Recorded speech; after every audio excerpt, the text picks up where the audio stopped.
kerap kali menjadi suatu pertanyaan. Mengapa penderitaan menjadi jalan keselamatan?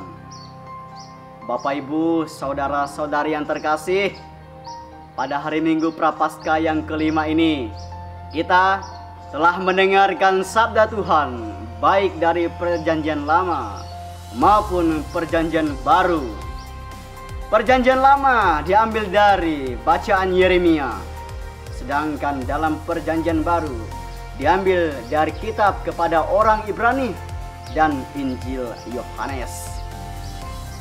Dalam bacaan pertama, Tuhan telah melakukan suatu perjanjiannya kepada bangsanya, dan bentuk suatu perjanjian sebagai tanda bahwa ia itu jalan keselamatan. Dan seperti apa jalan keselamatan yang diwujudkan oleh ia kepada kita? Suatu pertanyaan, apakah keselamatan itu ada atau tidak ada? Ingat, jalan keselamatan bukan yang datang itu akan datang, tetapi telah datang sebelum kita ada. Ia datang kepada manusia melalui suatu penderitaan, bukan suatu kebahagiaan, kemewahan, kekayaan. Dan itu semua demi menyamakan ia dengan manusia agar manusia mau datang kepadanya. Dengan demikian, jangan menyamakan maksud penderitaan kita dengan penderitaan Allah. Kalau kita mau menyamakan penderitaan Allah dengan penderitaan kita, berarti itu menjadi sifat keegoisan dalam hidup kita.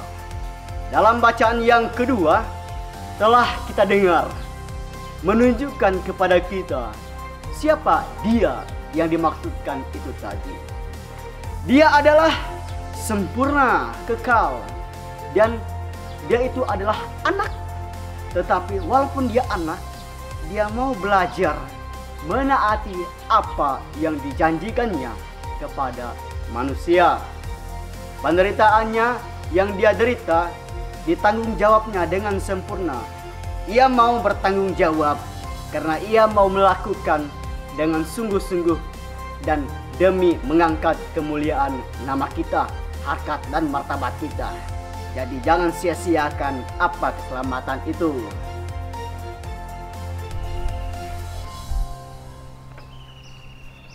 Dan para saudara, genaplah apa yang dikatakan dalam Injil hari ini.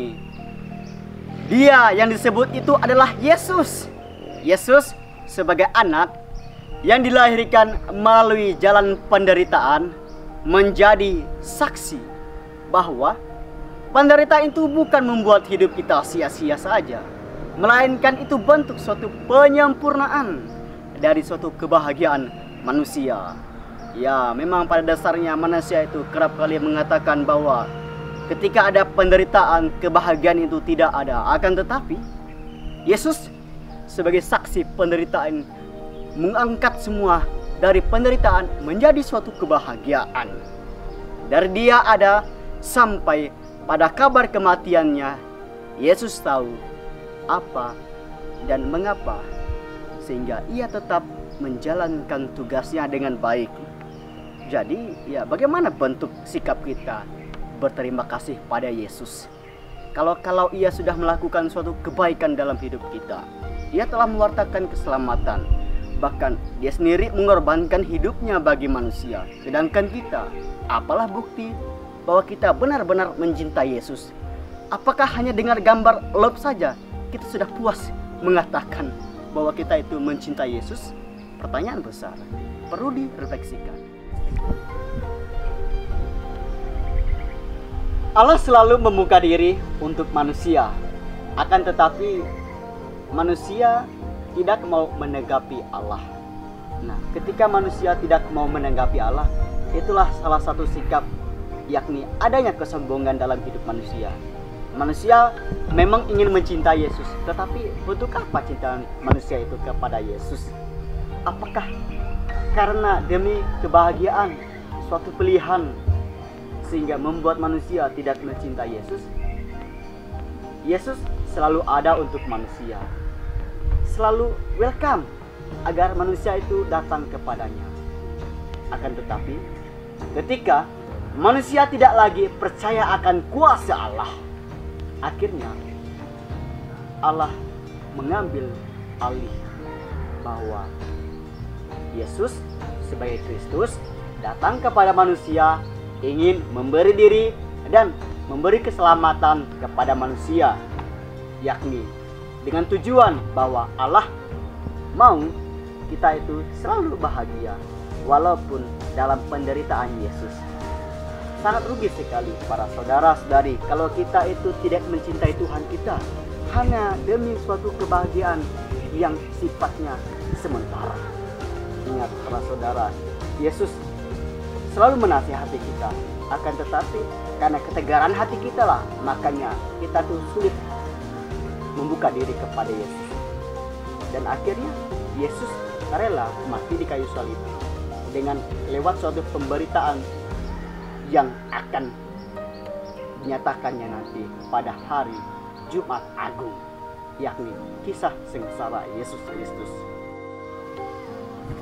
Oleh karena itu, para saudara-saudari yang terkasih, Yesus tidak pernah menyangkal janjinya demi kebahagiaan dan keegoisannya diri sendiri.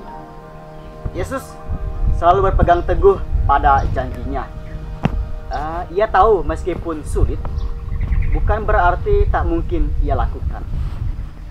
Para saudara, saudari, mari kita sebagai orang beriman, khususnya yang beriman pada Yesus Kristus, jika kita mendambakan keselamatan jiwa, marilah kita hayati sabda-sabda dan meneladani cara hidup dan cara bertindaknya sebagaimana yang telah tertulis dalam kitab suci. Nah, jangan tinggalkan imanmu, sebab Tuhan Yesus tidak pernah meninggalkanmu. Semoga demikian.